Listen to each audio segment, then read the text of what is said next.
The Labour Party, Keir Starmer, Angela Rayner and Sue Gray, Keir Starmer's Chief of Staff, all convinced that she has no case to answer and will be exonerated in time by Greater Manchester Police. Labour's Deputy Leader, Angela Rayner, is being investigated by Greater Manchester Police over claims that she may have broken electoral law by giving false information about where she lives. Patrick Maguire, Times Radio's senior political correspondent, is here. Patrick, just take us through this, because the story is complicated and there are different parts to it. What is this particular police investigation looking at? This police investigation is not about tax. Remember, this Angela Rayner row concerns two houses in Stockport, one of which she sold in 2015 and didn't pay capital gains tax on. And if it was her primary residence, she would have had to do that. But this police investigation is not about that. It's about a separate issue connected to that question of where exactly Angela Rayner was living. When Angela Rayner declared her candidacy in an election, she declared that she lived in a house on Vicarage Road in Stockport. But the contention in Lord Ashcroft's biography is that she wasn't living there. Now, the Electoral Commission says you have to declare your permanent home address. There's a lot of debate over what Angela Rayner's permanent home address was.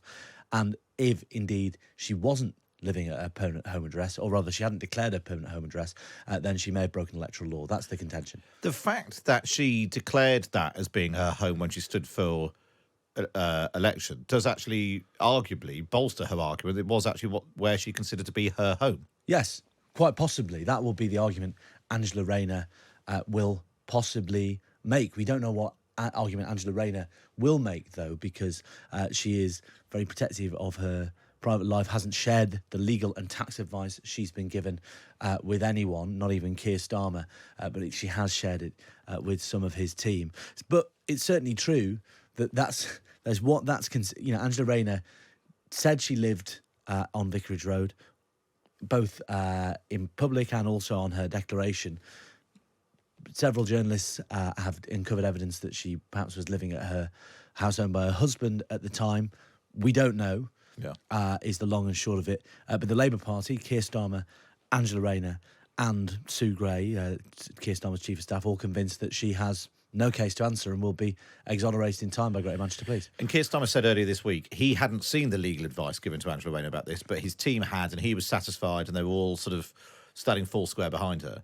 But it is overshadowing everything else that, you've written about this in your column today in the paper, no Labour front bencher can appear on the airwaves without being asked about it. Yes, indeed, that is the case.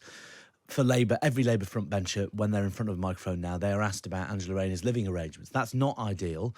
The time for Labour to have nipped this in the bud has passed. They can at least now say this is under ongoing investigation by the police and it would be inappropriate for us to comment. But it's certainly true.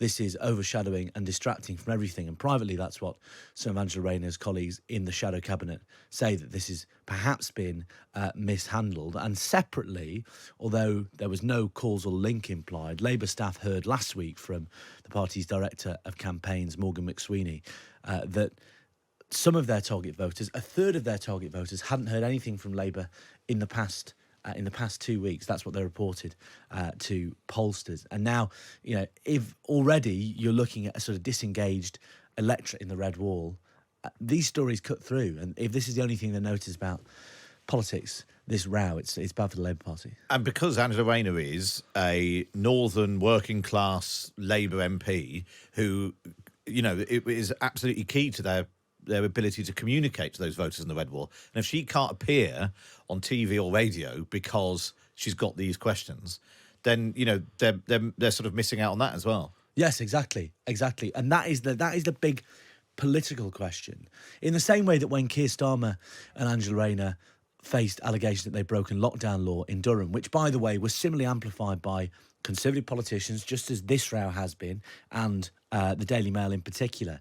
The problem for Keir Starmer initially was that whenever he went on television, he was asked about these stories, and it was in pledging to resign, as he and Angela Rayner did, that he gave himself an answer and was able to move on. The Labour Party chose not to do that this time, but the same thing has happened. Everywhere Angela Rayner goes, she's asked about this issue. And it's a particular problem when it comes to Angela Rayner, because if it was any other front bencher, Yeah, when you see it in government as well, there are times when a story just goes on for too long. The Prime Minister or the Leader of the Opposition just have to say to a colleague, look, we need to draw a line under this distraction. You're going to have to step back. We'll blow over and you can come back. But because she's elected Deputy Leader, that's not really an option. It's not like, as a comparison that you draw in the paper today, Peter Mandelson, when New Labour first went into government, finds himself at the centre of a storm, resigns, basically to just draw a line, regardless of the rights and wrongs of the case, just to end the story. But she can't resign from the directly elected position of Deputy Leader of the Labour Party. And by the way, the second time Peter Mandelson resigned over the Hinduja passport affair, he did resign pretty quickly after that emerged, and then he was later exonerated. So that shows the perils of that being approach. too quick, the thing with Angela Rayner's mandate is a really good point. Angela Rayner has her own mandate. She can't be moved by Keir Starmer. She will always be Deputy Leader of the Labour Party until such time as she resigns or is challenged. But ultimately, Keir Starmer doesn't want to do that because Keir Starmer, from everybody I've spoken to at the top of the Labour Party, is convinced that Angela Rayner has no case to answer. Rachel Reeves made a big announcement on tax avoidance earlier this week. There was a brief internal discussion over whether the Rayner story could overshadow it or whether it would look a bit awkward. But very quickly they concluded, no, we're convinced Angela has no case to answer, and our message is strong enough to cut through that noise anyway, which in the event it did. But, if you're looking at the decisions the people at the top of the Labour Party are making, Keir Starmer is saying Angela Rayner's lines. Rachel Reeves is saying Angela Rayner's lines. This isn't the behaviour of a party that wants Angela Rayner to step aside at the minute, or that may become unsustainable.